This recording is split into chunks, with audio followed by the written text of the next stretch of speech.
The House now comes to questions for oral answer, and the first question stands in the name of Scott Simpson.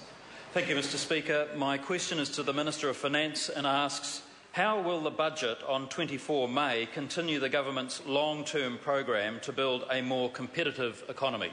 The Honourable Bill English. Mr. Speaker, at the same time as dealing with the consequences of recession and earthquakes, the government has been focusing in recent years on building a long-term stronger economy for more jobs and higher incomes. Budget 2012 will continue that process with further investment in science and innovation, improving incentives on New Zealanders in the welfare system, increasing public sector productivity, and continuing with our considerable investment in long-term infrastructure. Scott Simpson. Mr. Speaker, why is it important to build a more competitive economy? The Honourable Bill English. Well, Mr. Speaker, that is a good question. Mr. Speaker, in the long run, our incomes depend on the competitiveness of our economy, and those economies that have not paid attention to that, such as Greece, are finding their incomes dropping pretty sharply. We need to reverse a marked decline in competitiveness that occurred in the first decade of this century. That is a decline in our ability to earn enough to maintain the incomes that we expect. This government is committed to turning around that decline in competitiveness. It is a longer-term project, but it is well underway. Scott Simpson. Thank you, Mr. Speaker. What measures has the government taken over the past 3 budgets to improve New Zealand's competitiveness? The Honourable Bill English. Well, Mr. Speaker, I'll just pick a few measures out of a wide-ranging program. We've reformed the tax system to shift incentives towards working, saving and investing, and away from borrowing, excessive consumption and over-investment in housing.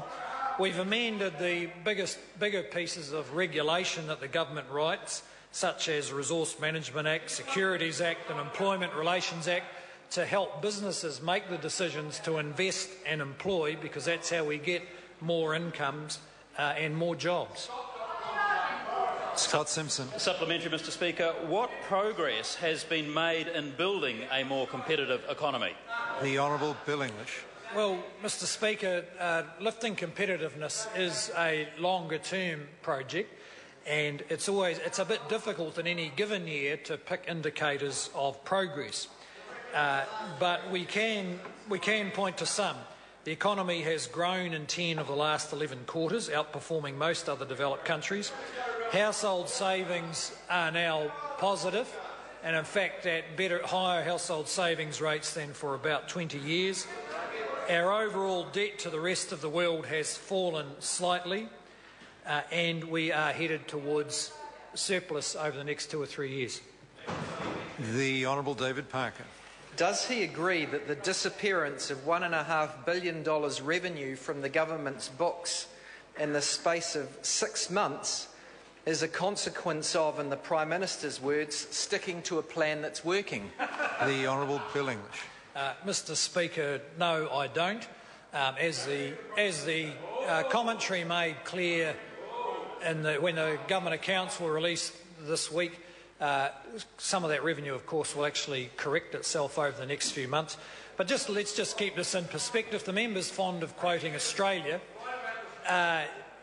The Australian government had predicted a deficit of around $12 billion and ended up with a deficit of $40 billion in this current year. So $1 billion here or there is actually not too bad in the volatile world that we're dealing with. Supplementary. The Honourable David Parker. Given that privatising the SOEs increases the government's deficit by about $100 million per annum and will not grow our economy, why does National have asset sales as the key plank of its economic agenda? The Honourable Bill English. Well, Mr. Speaker, it's not the key plank, it is a plank in lifting the competitiveness of the economy. And of course, the fiscal effect of that has been estimated by Treasury. We just need to bear in mind here that these are commercial businesses where income is at risk. It can go up, it can go down. And in fact, recent forecasts have had SOE profits dropping by about $500 million over the next 3 or 4 years. There is no guarantee of high returns on those assets. When we come to sell down 49%, we'll see how the market values those future income streams. Question number 2, Dr. Russell Norman. Thank you, Mr. Speaker. My question